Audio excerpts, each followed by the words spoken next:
Хүүхдийн спортын 7-р их наадмын баруун өмсгийн болиолын аврах шалгаруулах тэмцээн Увс аймагт болох гэж байгаа. За тэрхүү тэмцээнд оролцох Увс аймгийн өсвөрийн шгшээ багийн багт тамирчид багш тасгалжуулагч нартай та бүхнийг уулзуулж байна.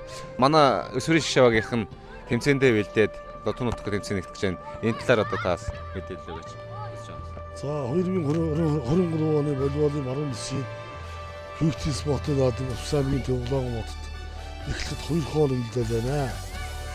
Тэмцээнд Увс аймгийн багт тамирчид сэтгэл зүй бүх юмаруудаа хангагдсан тэмцээн болох бэлэн болж байна.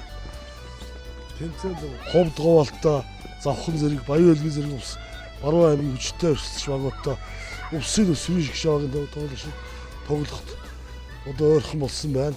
Тийм учраас бид одоо бэлтгэл хангаад бүх юм одоо олзаад бэлтгэл ажиллагаа хийгээд тэмцээний нээлттэй ажиллагаа нөгөөдөр Увс аймгийн Төвлөгөн хотод бэлэн боллоо. Увс аймгаас иргэдтэй эмэгтэй баг 3 дасгалжуулагчтай баг тамирчид оролцсноо нийт 30 мянга хүрэлтийн баг тамирчид бэлэн болж байна.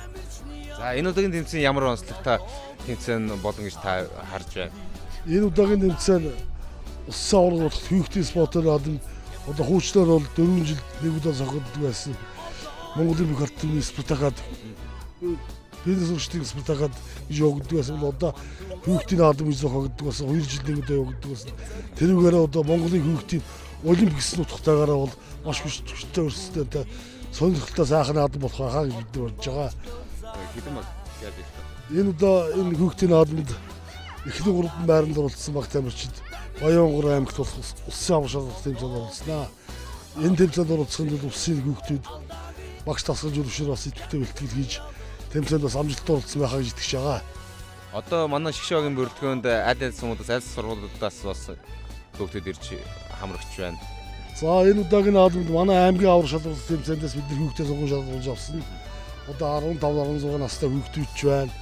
17-18 настай хүүхдүүд ч байна. Эндээс бид 10 жилийн 2-р сургууль, цогцлол 1-р сургууль, ховд сум, баруун турун сум, гэсэн сумууд, өндөр ангаа сум гэсэн сумуудаас хүүхдүүд авч тэмцээнийхээ бэлтгэл хангасан. Хүүхдүүдийнхээ бэлтгэлийг хангасан. Эдгээр сарын өмнө бас баруун бүсийн аврах шалгаруулах тэмцээнд ховд хотод орсон. Тэнд бас оролцоод ирсэн шүү дээ. Тэр бас томхон туршлага болсон баг. Энэ талаар бас хүүхдүүд бас сэтгэл зүйн хувьд бол маш сайн байгаа. Сая биднээс авах ховд аймгийн төвд болсон волейболын баруун бүсийн тэмцээнд манай эмэгтэй баг амжилттай сайн тоглож бас хөлбөмбөг медаль авахны одоо туршлагатай уламжлал улсын аврал болцсон. Завхан говалтаа ховд аймгийн багтаа маш сайн өрсөлдөж тэр хэмжээнд тоглох боломжтой болсон гэдгийг бид бас ойлгож мэдсэн. Эрэгтэй баг бол одоо энэ тэмцээнд ерөөсөө төрүүлэх гэсэн зорилготой тоглож байгаа. Бэлтгэл хийж байгаа. за ингээд тандаас ингээд амжилт төсөө утгахгүй болох ингээд тэмцээн уралдаанд нь өсөлттэй болж байгаа энэ тэмцээнд бас үзэгчдийг бас хүрзэрж багаад дэмжих талаас бас уриад авах. За Увс аймагт болж байгаа хүүхдийн спортын наадамд увсчууд, улаангом хотчууд ирж Увс аймгийн шгшээ багийн огтгүйгүүдээр дэмжин байхаа гэж одоо бидний итгэлтэй байгаа. Бид нар маш одоо итгэлтэй сайн тоглох хийх хийж байгаа. Увсчуудаа баярлалаа. Та бүхэн танаа телевизэд бас баярлалаа. Та бүхэн бүгд ирж хүүхдүүдийн тэмцээнийг гэж үзхийг биднээс урьж байна. Баярлалаа та. Та бүхэнд бас амжилт хүсье. Баярлалаа. За.